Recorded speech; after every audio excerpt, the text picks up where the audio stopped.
groan rippled through the sable wake as the sun rolled clear of the horizon, its heat pocking the translucent bulwarks with new tears. Kyle felt every complaint of the ice beneath his boots. Each splinter, each drip, was an hour shaved from the vessel's life. He touched the binnacle, a polished narwhal tusk socketed into a spiral of frozen brine, and whispered the dawn devotion the shard folk had always uttered. Hold fast, old Glacier. Just one more day. The Sable Wake was one of 7 remaining shard ships still seaworthy enough to cross the drowned tundra.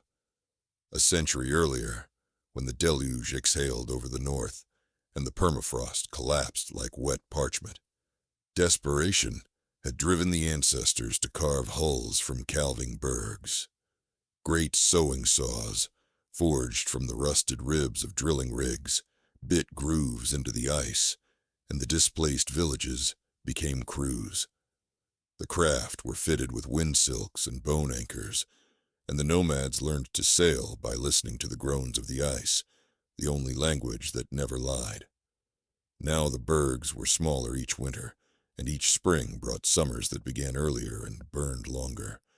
Most shard crews had accepted the arithmetic, that every hull was a ticking hourglass. But the Wakesiders clung to a rumor fanned by old surface maps. A single mound of soil, no larger than a parish graveyard, protruded from the flooded muskeg somewhere beyond Whitecap Sound. They called it Blackroot, swearing it had enough depth to host real trees, not the ragged moss they cultivated in trays. They dreamed of feeling sod yield underfoot, of letting a child fall and merely bruise rather than drown in slush. Kyle's grandmother, Eva, pilot emeritus, had once held the wake pole, and her legend still commanded the deck. She had logged the last confirmed sighting of land 2 decades earlier, a rocky pew she dubbed Father Stone. Since then, every candidate isle had vanished under Thaw, or worse, broken apart into razor flows. Yet she maintained that Blackroot was waiting, planted by the world as its own seed of atonement. But Eva lay now in the infirmary recess, her lungs shallow, skin blanching into the same translucent blue as the bulkheads. Captain Rill, broad-shouldered and gray-braided, met Kyle near the netted prow. "Your watch," she said, handing over the sextant. "The melt line advanced 3 hull lengths since first bell. We need speed." Kyle glanced aft at the sail. A patchwork of seal hide and repurposed carbon fiber snapped lazily against a sour wind. "The breeze fights us," Kyle said. "Then coax it." Rill's eyes glittered with a zeal that wasn't far from mania. "We have 3 weeks before the ship springs like a sieve. Blackroot or nothing." They passed the carcass of a smaller berg craft mid-morning, little more than a ridge of rotted ice, carrying 2 frozen silhouettes nailed beneath the mast. Whether a final mercy or a punishment, Kyle could not guess. The sight pinned a hush across the deck, the only sound the hiss of meltwater sluicing over the gutters. Mira, the meteorologist, leaned against Kyle on the aft catwalk, her breath visible even in the growing warmth. "I measure 6 degrees hotter than this date last year," she said. "Currents to the south read warm enough to cook seals. If we miss Blackroot, no next winter will give us a second hull." Kyle nodded, eyes scanning the featureless expanse. The tundra, once a quilt of marsh and sedge, now felt like an inland ocean. The water here was only a few meters deep, but the bottom was muck, impossible to anchor to without the ice's weight pulling them down. Under the sun, methane bubbles popped like lazy applause. That afternoon a boy screamed from the starboard rail. Cale raced over, fearing attack. Instead, he found the child pointing at a jut of dark material scraping the hull, the bent skeleton of a transmission tower, its girders crusted with barnacles. It was the highest point of some drowned outpost, and as they passed, Cale thought he saw letters, A and C, on a plate half submerged. Anchorage, perhaps. The thought chilled him worse than the wind. Something caught in their keel then, an old cable maybe, and the ship lurched starboard so hard that chunks sheared off the bilge. Crew hauled on ropes, freed the hull, and watched the fragments drift in their wake like ghosts falling behind. Cale felt a sting in his chest. Each lost sliver was a heartbeat bled. At dusk, Rill convened council in the mess, air syrupy with condensation. "We accelerate tonight," she declared. "We run blind if we must. Better to break against a stone than seep apart inch by inch." Some elders objected. Ice could not abide friction. High speed scoured it from below. But most of the younger sailors roared assent. No one wanted to become the next berg carcass, preserved in failure for passers-by to witness. Kyle sat beside Grandma Iva's hammock, telling her the decision. Her eyelids fluttered. "You'll need the old charts," she rasped. Her thin hand fumbled at her pillow and produced a roll of mylar. "My father inked these from survey drones before the fall. The soil mound is real, but it moves. Land doesn't move, Amma. The world underneath does," she whispered. "Thaw turns earth to slurry, currents drag it. Look for the dark blossom." Kyle unfurled the chart. It showed isobaths and sediment plumes across the tundra basin, coated with swirling arrows like pollen scatter. A knotted ellipse marked Blackroot's possible drift range, 500 square kilometers of uncertainty. He kissed Eva's forehead and climbed to the bridge. Stars winked faintly through a mantle of auroras. Night was never truly dark anymore, the ionized sky humming with the waste heat of a planet out of balance. He plotted a course splitting the ellipse, aligning with a wind corridor Mira swore would blow steady. They raised every rag of canvas, even the emergency spares. The sable wake groaned, but replied, surging forward, frost spray exploding along her flanks. Speed carved rivulets across the deck, and the cold that had once bit now felt more like sweat. For 2 days they raced, sleeping in shifts. The hull lost weight. You could sense it in the lightening of footsteps, in the way the ballast sloshed louder. On the third dawn they smelled smoke. An orange smear on the horizon, resolved into a rival shard ship, the hatchway Thorn, aflame at the waterline, flames hissing on vitrified ice. A flotilla of skin kayaks ringed it, marauders, torching competitors to scavenge their rations. Rill signaled quiet. The wake skirted wide, sails trimmed to hush the wind. But a kayak sighted them. A horn blared. 6 paddlers angled toward the wake, trailing fire pots. "Repel," Rill ordered. Archers notched bone arrows tipped with scrap metal shards. Kyle manned the glare lens. Salvaged glass slats lashed to a swivel mount, catching the sun to strobe the attackers. The dazzling beam wavered across the kayak's path. One veered into another, capsizing. Still, 4 advanced. A grappling hook clanged against the rail. Kyle severed the rope with a halberd forged from a runway light. Others did likewise, and soon the raiders fell back, 2 kayaks half sunk. The wake escaped, but vapors from molten ice bloomed behind them. More mass gone. They took inventory that night. Seepage through micro-fissures, a foot of freeboard vanished. The medic reported 6 with frostbite from fighting near melt runoff channels. Irony piled on cruelty. Mira studied the sky, the yellow smear around the bloated sun. "We have maybe 10 days. Rill turned to Kyle. "Navigator, chart us within 3. Kyle felt the crew's eyes, pleading and accusatory at once. He spent the night bent over Sextant and Eva's drifting arrows, comparing them with currents he tasted on the air. At dawn, he stood before the mast. Blackroot rides the subcurrent here, he said, stabbing a spot on the chart. 70 nautical miles east-northeast. No visible landmarks, someone muttered. There is one, Cale replied. The dark blossom. Supposedly a patch of peat gives off spores that blacken the sky low to the water.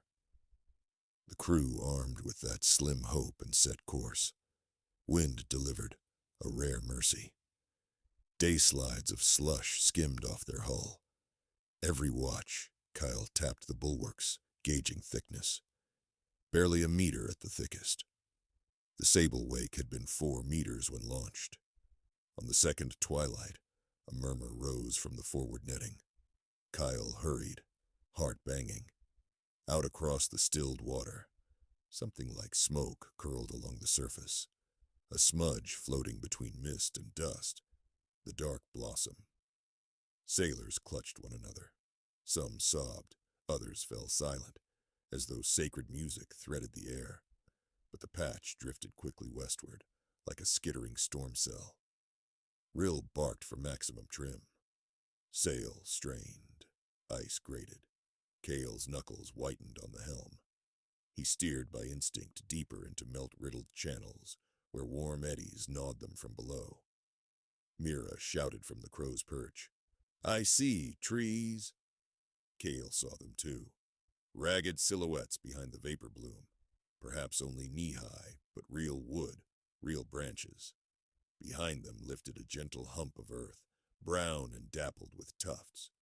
It was blackroot, or some fragment of it, still above the waterline. But a sinking dread leaked into Kyle as he studied its edges. The island was sliding on a current, rotating slowly, shedding clods. It wasn't anchored to bedrock.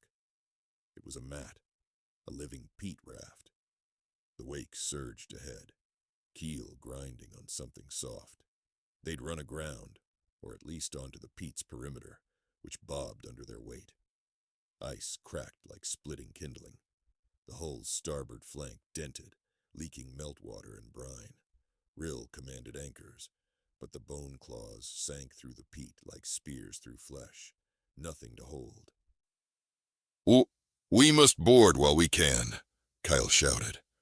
Gangplanks, hardwood rescued from drowned rooftops, were thrown across. The crew stampeded, bearing seed packs, tools, and children. Kyle carried Eva in a sling on his back. Her breath fluttered against his spine like a bird. She had asked once to die on soil. Only half the crew made it before a sound like a sigh swept the wake.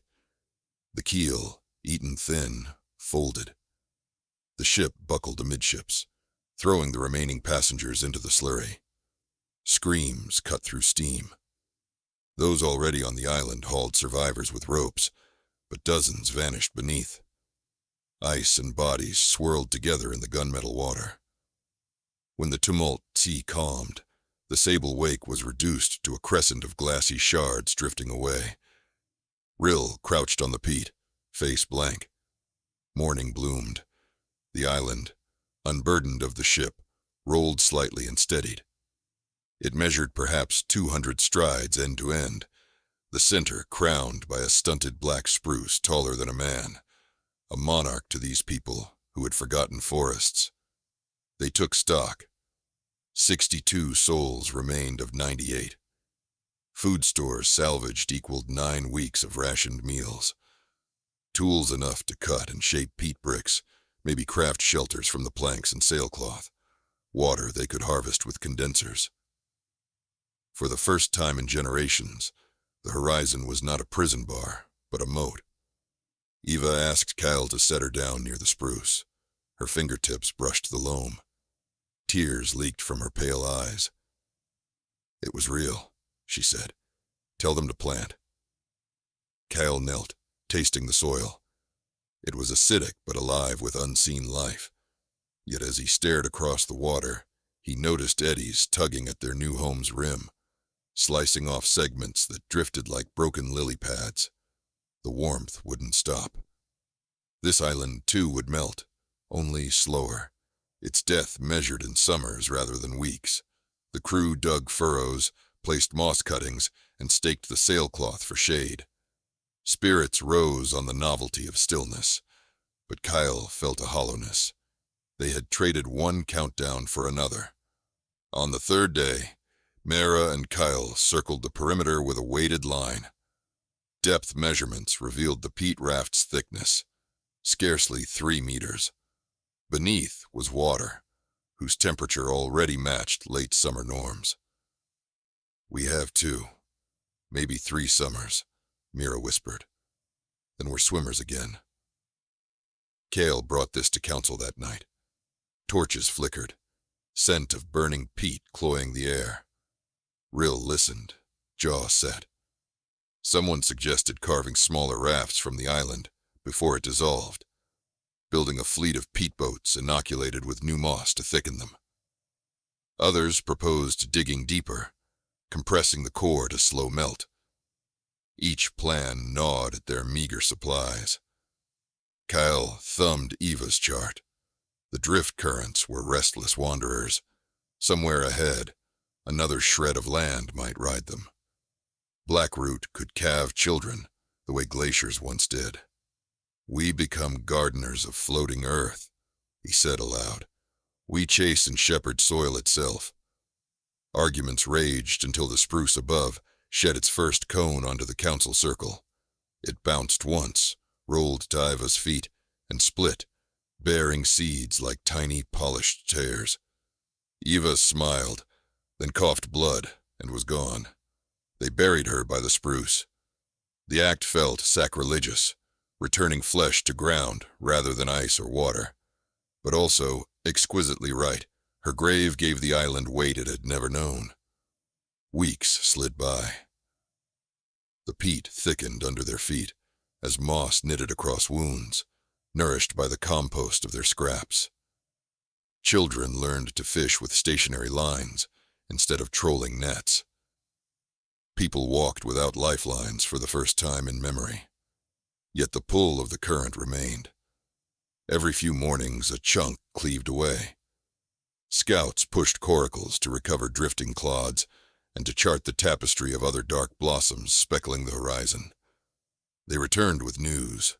More islets, some the size of handkerchiefs, others broad as plazas, all moving eastward with the gyre. A constellation of possibilities. Rill called Cale to the spruce one dusky hour. "You're the last navigator," she said. "Will you helm this archipelago when the time comes?" Kyle looked at the water, restless, hungry, strong enough to erase continents, yet gentle now in lull. "We'll need ships again," he said. "Not of ice," Rill replied. "Of earth." The idea felt absurd, then inevitable. They would quarry their island, shape barges of peat and root lattice, lash them with fiber, seed them so they healed when cut.